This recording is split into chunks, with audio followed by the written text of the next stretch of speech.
Assalamualaikum teman-teman semua. Kembali lagi bersama aku Etienne Fitri dalam podcast time. Nah, tema podcast kita pada hari ini adalah mahasiswi berprestasi. Nah, kita hari ini kedatangan tamu spesial nih teman-teman. Mungkin teman-teman di rumah sudah pada penasaran ya, siapa sih sebenarnya kakak cantik di samping aku? Nah, tamu spesial kita adalah Kak Aza Ermana Putri. Halo Kak Aza, apa kabar? Baik, halo Kak Eti, apa kabar? Nah, alhamdulillah baik juga. Nah, jadi teman-teman, Kak Aza ini adalah mahasiswi dari program studi pendidikan matematika di UIN Riau. Kak Aza lahir pada tanggal 9 Mei tahun 2002 di kota Pariangan. Dan Kak Aza ini berasal dari kota Batu Sangkar di Sumatera Barat.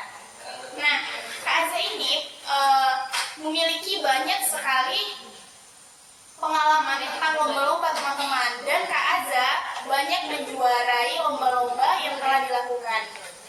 Saya akan membacakan lomba-lomba yang pernah dimenangkan oleh Kak Aza. Yang pertama, juara 3 lomba pidato cilik se-Kabupaten Tanah Datar. Yang kedua, juara 2 lomba pidato duet se-Kabupaten Tanah Datar.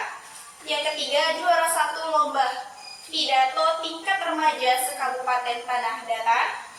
Yang keempat, juara 1 ranking 1 se-Kota Padang Panjang dan Kabupaten Tanah Datar. Yang kelima, juara 2 lomba pidato tingkat SMA sederajat se-Kota Batu Sangkar. Yang keenam, juara 1 lomba pidato tingkat mahasiswa sejurusan pendidikan matematika. Yang ketujuh, juara 1 lomba debat sejurusan pendidikan matematika. Yang kedelapan, juara 1 lomba syaril sejurusan pendidikan matematika. Yang kesembilan, juara 3 lomba pidato se-Kecamatan Pariangan. Dan yang terbaru, Kak Aza ini memenangkan sebuah lomba dan meraih juara 1 pada lomba National Islamic Speech Competition yang diadakan setingkat mahasiswa se-Indonesia. Wah, keren banget ya teman-teman. Nah, terkait lomba-lomba tersebut, apakah itu benar, Kak? Iya, betul Kak Eti. Ya, jadi mungkin teman-teman di rumah ini kurang tahu nih, apa sih Kak sebenarnya lomba National Islamic Speech Competition ini? Mungkin Kak Aza bisa menjelaskan kepada teman-teman di rumah? Oke, baik Kak Eti, terima kasih. Nah, teman-teman semua, National Islamic Speech Competition ini merupakan suatu cabang lomba pidato tingkat mahasiswa se-Indonesia yang diadakan oleh UIN Mahmud Yunus Batu Sangkar. Nah, lomba ini diikuti oleh lebih kurang 22 universitas Indonesia dan termasuk UIN Riau itu sendiri. Nah, begitu Kak Eti. Nah, jadi terkait lomba National Islamic Speech Competition ini, apakah ada yang merekomendasikan kakak untuk mengikuti lomba tersebut, atau kakak ada inisiatif sendiri untuk mengikutinya? Nah, gini Kak Eti dan teman-teman semua, terkait lomba National Islamic Speech Competition ini, itu tuh informasinya didapatkan dari alumni dari Sumatera Barat. Nah, dari teman-teman alumni itu menyebarkan informasi terkait lomba-lomba terkait pidato tersebut gitu kan, dan akhirnya dengan inisiatif dan kemauan sendiri akhirnya langsung terjun tanpa berpikir panjang, ya udah langsung ikuti gitu, jadi tanpa ya udah inisiatif sendiri gitu teman-teman. Inisiatif sendiri ya Kak. Kemudian dari sekian lomba yang telah kakak ikuti, yang saya dapat itu lomba pidato lah yang paling menonjol dan paling banyak kakak menangkan. Nah, apakah kakak segitu sukanya kepada pidato ini Kak? Boleh diceritakan Kak?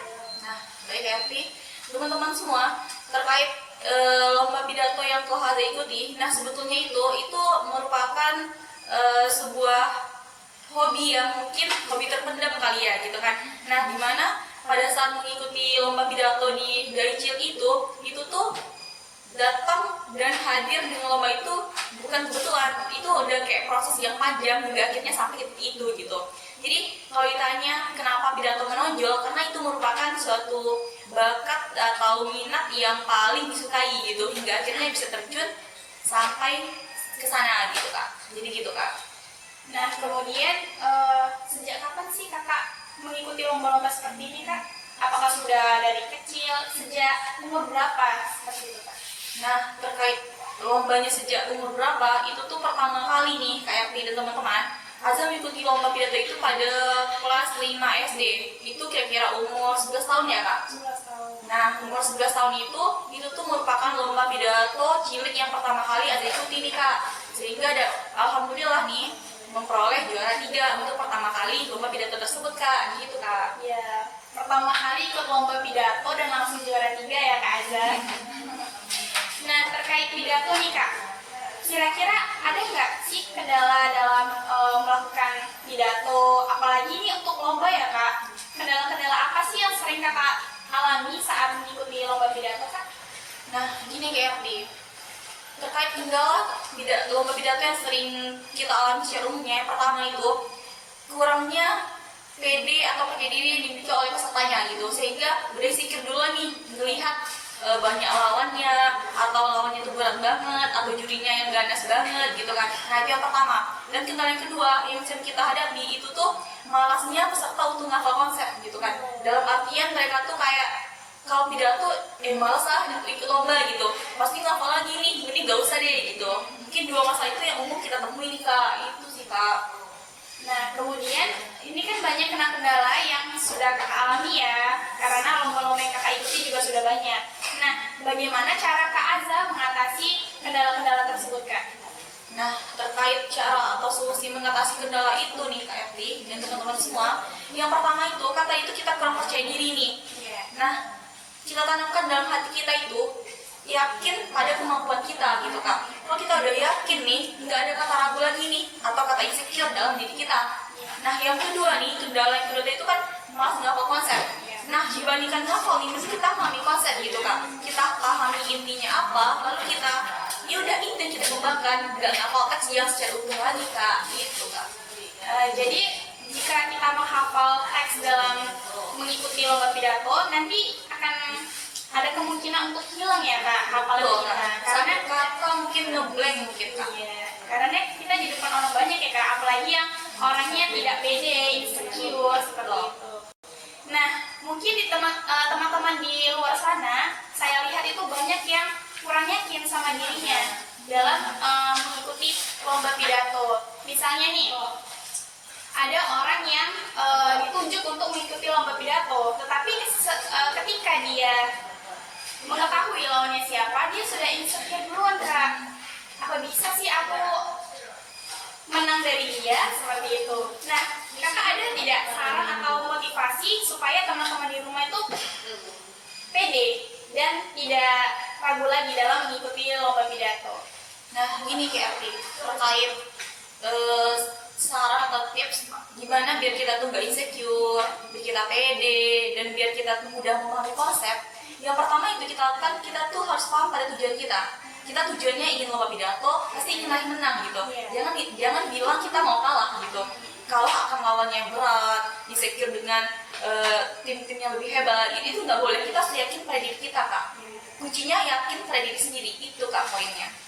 Yakin pada diri sendiri ya Kak, kalau kita mampu. Nah, yang terakhir nih Kak Azza, saya dengar nih berita-berita di sana. Kak Azza ini sudah menulis buku berupa antologi ya Kak?